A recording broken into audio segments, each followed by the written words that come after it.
बाबा जी की प्यारी साध संगत जी, राधा स्वामी जी। प्यारी साध संगत जी, जब हमें नाम की बख्शीश होती है तब सतगुरु कैसे हमारे कर्म अपने ऊपर ले लेते हैं, हमारा बोझ अपने ऊपर ले लेते हैं और हमें नाम की बख्शीश कर देते हैं।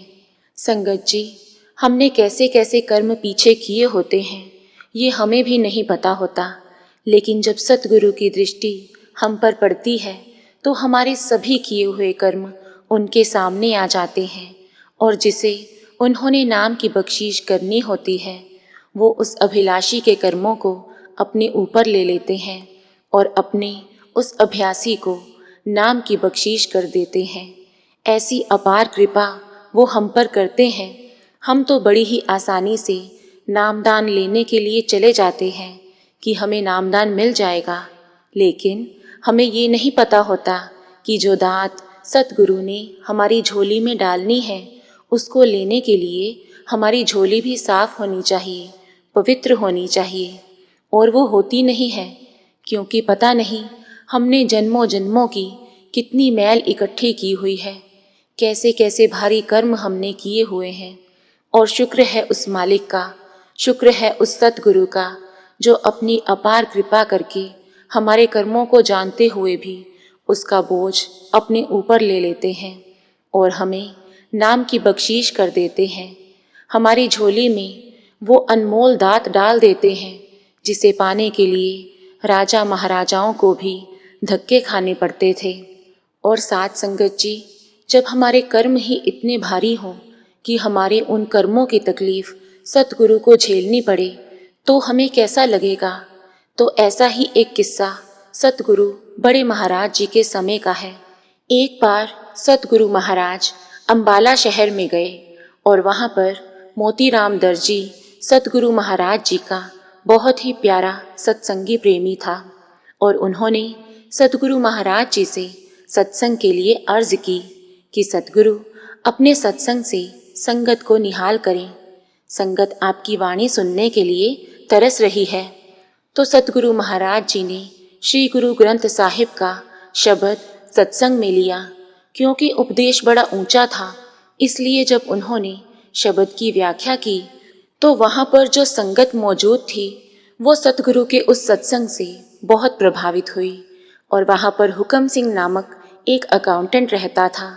उसने मोतीराम के पास जाकर ये कहा कि मुझे भी इनसे नाम लेना है, और उसने मोतीराम के पास नाम लेने की ख्वाहिश जाहिर की। तो मोतीराम ने सोचा कि ये एक धनी और माननीय व्यक्ति है, अगर इस तरफ लग जाए तो सत्संग की रौनक बढ़ जाएगी।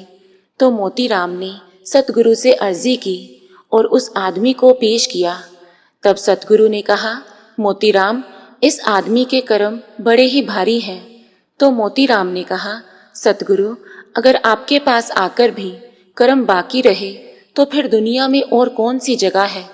तो सतगुरु का विचार वहाँ 1 महीना सत्संग करने का था, लेकिन मोतीराम की ये बात सुनकर सतगुरु ने फरमाया कि अच्छा ठीक है, मैं नाम दे देता हूँ, लेकिन जब मैं इसे नाम दे दूंगा तब मैं यहाँ नहीं रहूँगा, तब मुझे यहाँ से वापस जाना होगा। तो मोतीराम ने हठ धर्मी की और उसने कहा कि अच्छा महाराज जी, कोई बात नहीं, आप जहाँ भी जाओगे मैं वहाँ आ जाऊँगा, लेकिन आप इसे नाम की बख्शीश कर दें, आप इसे नाम ज़रूर बख्शें। तो सतगुरु ने तांगा मंगवा लिया और बिस्तर बांधकर उसमें रख दिया। और जैसे ही सतगुरु ने उसे नाम की बख्शीश की तो उसी समय सतगुरु तांगे पर सवार होकर स्टेशन पहुँचे और वापस चले गए। इत्तेफाक से रास्ते में लुधियाना स्टेशन पर सतगुरु बड़े महाराज जी को मिले और उन्होंने अर्ज की, हुजूर, मेरा गांव महिमा सिंह वाला नज़दीक ही है, दर्शन देते आओ। और आप कहने लगे, मैं इस वक्त नहीं उतरूंगा, तुम भी इस इतवार को डेरे न आना। और उधर महाराज जी का नियम था कि वो जब भी छुट्टी पर आते तो हर इतवार को सत्संग के लिए आ जाते। और सतगुरु आम तौर पर उन्हें कहा करते थे कि तुम घर का कामकाज नहीं करते, डेरे चले आते हो। उन्होंने समझा शायद इसीलिए ये हुक्म दिया है। जब बड़े सतगुरु डेरे पहुँचे तो उन्हें इतना तेज बुखार हो गया कि नीचे का सांस नीचे और ऊपर का सांस ऊपर ही रहा और उन्हें बहुत तकलीफ हो रही थी। तो वहाँ पर सतगुरु के पास बीबी रुक्को थी, जो हमेशा सतगुरु की सेवा में रहती थी। तो सतगुरु की ऐसी हालत देखकर संगत को चिंता होने लगी।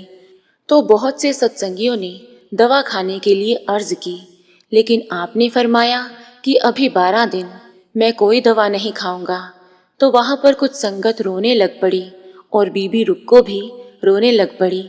और उसके बाद आप जी ने फरमाया, बीबी मैं अभी नहीं जा रहा हूँ, तू फिक्र ना कर, 12 दिन के बाद बुखार कुछ कम हो जाएगा और मैं ठीक हो जाऊंगा। तो जब सतगुरु बड़े महाराज जी अगले इतवार हुक्म सिंह को नाम देने के 15 दिन बाद डेरे पहुँचे और हालात का पता चला तो अर्ज की कि महाराज जी आपने मुझे आने से क्यों रोक दिया, अगर मैं आता तो आपकी कुछ सेवा करता। तब सतगुरु ने फरमाया कि तुमसे बर्दाश्त नहीं होता और मुमकिन है कि अभाव आ जाता, इसलिए मैंने टाल दिया। तो उन्होंने कहा कि सतगुरु आपकी तकलीफ का असली कारण क्या था। तब सतगुरु ने फरमाया, नहीं रहने दो, तुम्हें हजम नहीं होगा। तो उन्होंने इकरार किया कि वे उनके जीते जी ये बात किसी को नहीं बताएंगे। तो इस पर सतगुरु ने फरमाया कि पक्का इकरार करो।